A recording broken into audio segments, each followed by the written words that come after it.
When I hear leaders talking of allowances to reach their people and get them out of poverty, I almost get nausea. I feel like vomiting. You feel like vomiting, but can we know how much is spent on State House on a daily basis? Let's go on it. So now you hear a problem. Murka chief needs a motorcycle. Motorcycle for what? Let the Murka chief ride a bicycle. Yeah, why don't you ride a bicycle too? Why do you want the Muluka chief to ride the bicycle? How about you ride one? We can actually help you ride a motorcycle. A man who has a fleet of 40, 50 cars, a convoy following him everywhere he goes. He's trying to convince the Muluka chief that the only way he can serve their people, they can serve the people, is by riding a bicycle. Shut up, Museveni. I'm really sick and tired of that parasitism. Uganda is sick and tired of you. We are tired and sick of that dictatorship.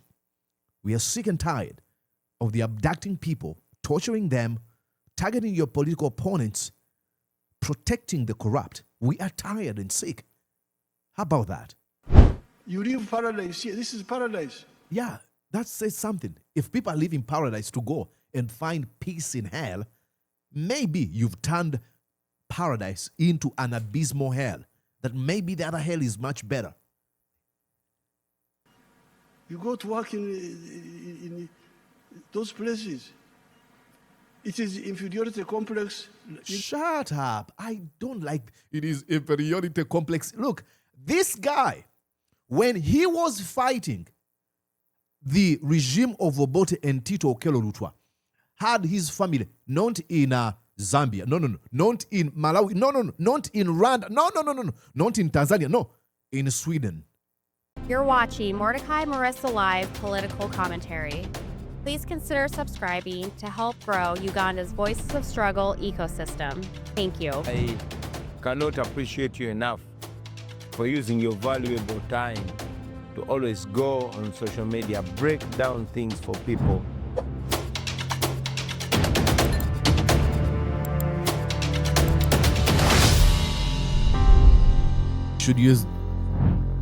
I think we should use these platforms to call upon the Natasha Museveni, the Patience Museveni, and the rest, to speak to their man, this man, and tell him to go home.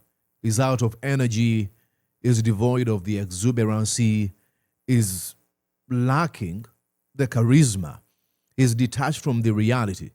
He had the State of the Nation address, and oh boy, tell me about boring, sleepy guy talking to the people without telling me that you saw one. That's what we saw. I'm going to go on and show you a few clips that were posted by NTV Uganda. And this man is detached from the reality. He says things and you're like, what are you even saying, Museveni? Okay, let's start with here. Listen to what he says. During the presidential During the inauguration, I put forward a call of no more sleep.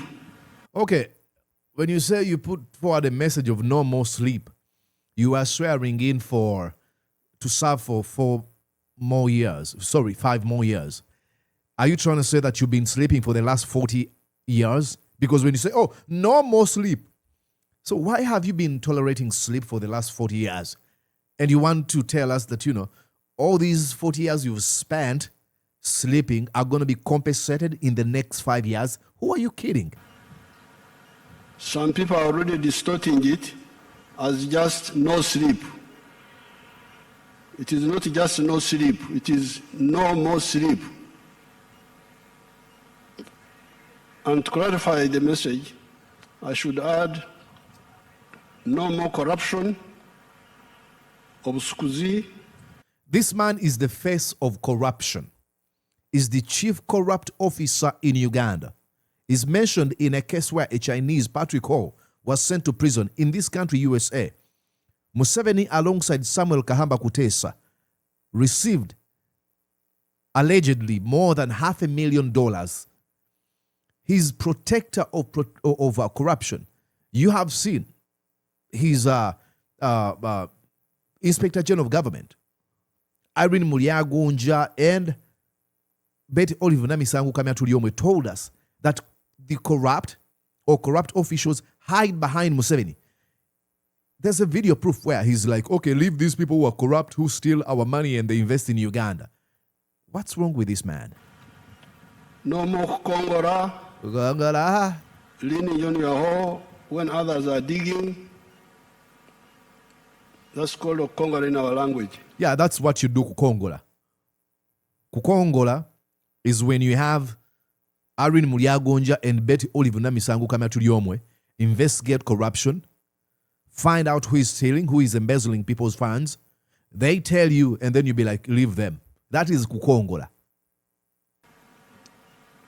No more kugumaza, kuzya, diverting somebody's attention from the real target to a wrong target. Yeah, boring. Look at all these faces of these people. I want you to pay attention to their faces. They can tell you nobody wants to be there.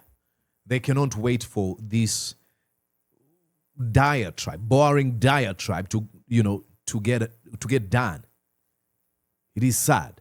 Okay, I'm not done, ladies and gentlemen. I know you don't want to see this, but I'll have to show you so that you know the problem at hand of this man, Museveni. When I hear leaders talking of allowances to reach their people and get them out of poverty, I almost get nausea. I feel like vomiting.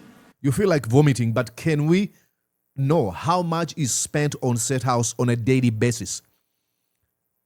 You feel nauseous because you don't want what you have to be shared or to be given to other people. You enjoy seeing people suffer. How much money is spent on State House? Tell us. If you don't know. If you don't know, we don't want to know. Look at you, the way you do things, I really feel very not pleased, but out of politeness, I've been keeping quiet. But now, imagine us who look at you for the last 40 years and we've been wanting you to get out of power. If you feel like vomiting, what do we feel? Now I'm telling you. Ugandans have been telling you. Imagine you've been stealing an election over and over again. You arrest, torture, kill, abduct, disappear innocent people. How should Ugandans feel about that? Even those who get government allowances do not go to the field. I hear that many just stay in Kampala. Yeah, because you know why?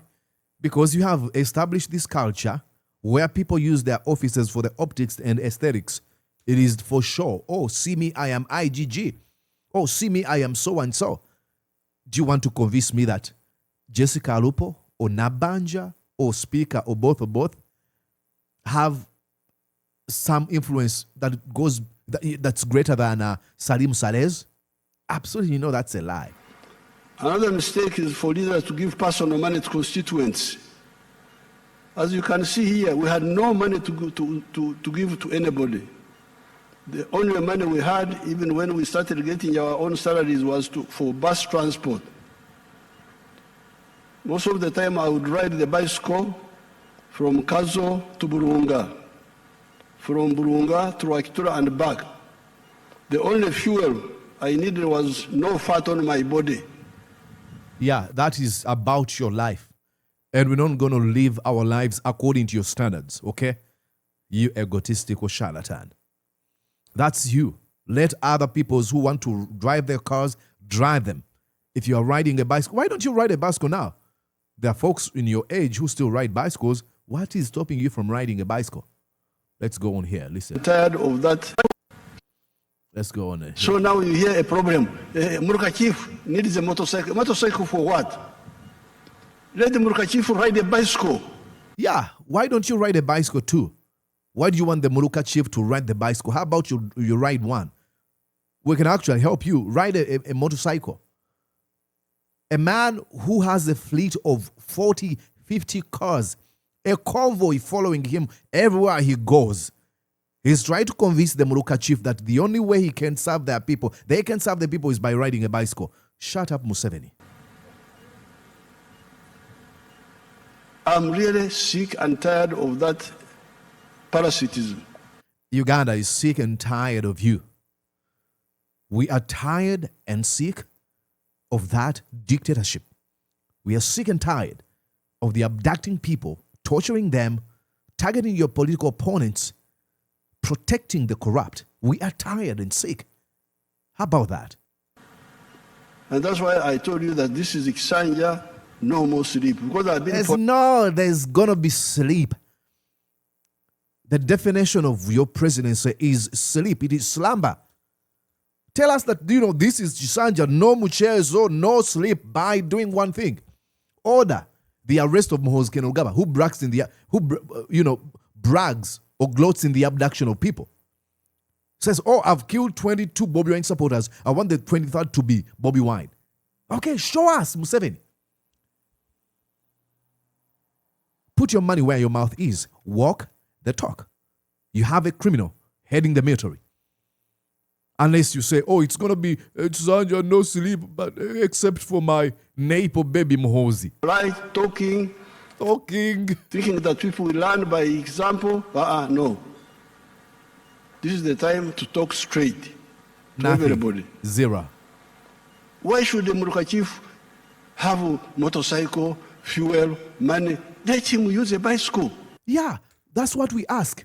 Why should you, leader of a poor country, have 50 vehicles following you everywhere you go? Use one and you don't have to have 600 bodyguards. How about you have 20 and they're enough, or even 5? It is better for him. He will live longer if he rides a bicycle. Yeah, it is better for the economy. If you cut down the money spent on the State House, if you get rid of unnecessary bodyguards, you have like 1 billion of them, and then you have 1 billion cars following you everywhere you go. How about we bring the number down to 12 or 5 or 10? How about that? But he's so much concerned. And that people who are convinced, now Museveni is a smart man. Listen to how smart he is when it comes to planning the economy. No, he doesn't really care. He doesn't. Zero. He doesn't care. Even a Gombore chief, the Gombore is not so big. Why should we have fuel, all that? What can't be done? So Yeah, Uganda. Look at Uganda. Uganda is not a humongous country. Absolutely not. We don't have all that money to spend on you one man, 82-year-old or 85. We don't have all that money. Zero. We do not. We don't have all that money. But how much money is spent on the State House, like I asked? How much money is spent on your bodyguards, the vehicle, everywhere you go? Just, to show might. See me, I am Museveni, I've arrived. I think you used to be a guy who would be proud riding on a motorcycle. What happened? You never used to have these convoys that you have now. What happened? But now you want to lecture people on conservative spending or expenditure? Shut up. now you hear a problem. Muruka chief. We don't want to listen to your nonsense. Okay, let's go here. What is he saying here? Then he goes on to blame Idi Amin and stuff. Listen here. I have been polite enough. I don't. You've never been polite. You are a criminal. You ascended to power by killing people. That's not politeness. The politeness you're talking about is a facade. You have kept this firm grip on power by ways of coercion, intimidation, threatening, corruption. That's not polite. There's nothing polite about those things. Kuemura people. Yeah. I know a man who said, until you tell them, go eat their mother something, something. It is you. That is Kuemula. All the non-performers must leave leadership. Yeah, please go. Go home. Go home. The Ugandan people did not vote for you. You stole an election. Go home. You must leave. Leadership is not for ego. Yeah. Says a man who says, I don't eat rice. People eat rice are not smart. I don't watch soccer because I don't have that time. People who watch soccer are stupid. Or I don't do this. That's called egotistical and narcissism. Narcissistic tendencies where you think, the things I do are the good things and the rest of other things done by other people are actually stupid and whoever does it is stupid. You're the face of egotistical leadership. But for people and country, Okay. In agriculture, it is possible to have Agriculture. an Ugandan rural transformation. In the Exodus area, I have 9 villages with 2,048 homesteads now. As of today, all the 2,048 So nauseating listening to him. Oh my things God. a day, you say, Museveni alimba. Museveni is telling lies. How can anybody in Uganda earn 20 million shillings a day? How much do you earn? How much have you stolen from national coffers? Shut. Let's go and see. People came from UK to come and see. They say this picture, which Museveni showed, was taken somewhere else. It's not in Uganda. So they came. Ugandans from UK, they came to check the lie of Museveni. Yeah, you're a liar. You're a liar. You're not getting 20 million shillings as salary and stuff like that. You know that for sure. They were teaching in the school that Ankole cows are neither good for meat nor for milk. We don't want your... I don't like those things he usually engages in. Listen this Do now. in Dubai, a desert. To find people going to work in Dubai, what are you going to do in Dubai? A desert. A desert? Shouldn't that concern you? That if you live in a country that was named by Winston Churchill in his book, My African Journey, the Pearl of Africa. Why are people leaving the Pearl of Africa to go work in a desert? Maybe there's something you've not done. Look in the mirror. Dubai. What are you going to do in Dubai? I don't need to tell you, okay? Fix your country and don't obsess over another country. When I go there, I pray that I come back quickly. That is you. That is your you problem. Sounds like a you problem. If you go to Dubai and you want to come back quickly, that is a you problem. What if I want to go there and stay there? See, egotistical worldview. He thinks that, he's got the standard of how people should behave, where they should live, how they should live. No, leave us. There's so many countries where people are finding comfort and you don't decide where they should find that comfort. And it shouldn't even be your concern. People who are living in Malta, they will tell you, some of them will tell you, oh, this is the best country. Others who are living in Spain or Monrovia, others in Timbuktu, others who are in Kigali. Everyone will be proud of where they are. But when you see Ugandans fighting to go and work in the so-called desert, that should concern you as a president of a country. No? The temple, the climate, the what? You live paradise here. This is paradise. Yeah, that says something. If people are leaving paradise to go and find peace in hell, maybe you've turned paradise into an abysmal hell. That maybe the other hell is much better. You go to work in those places. It is inferiority complex.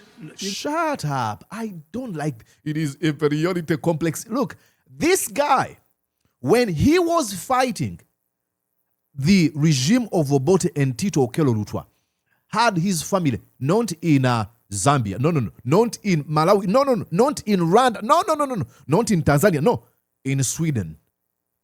They will now, try to tell you, oh, how could you live in Europe? Oh, it's so very cold. I don't like snow. I don't like winter.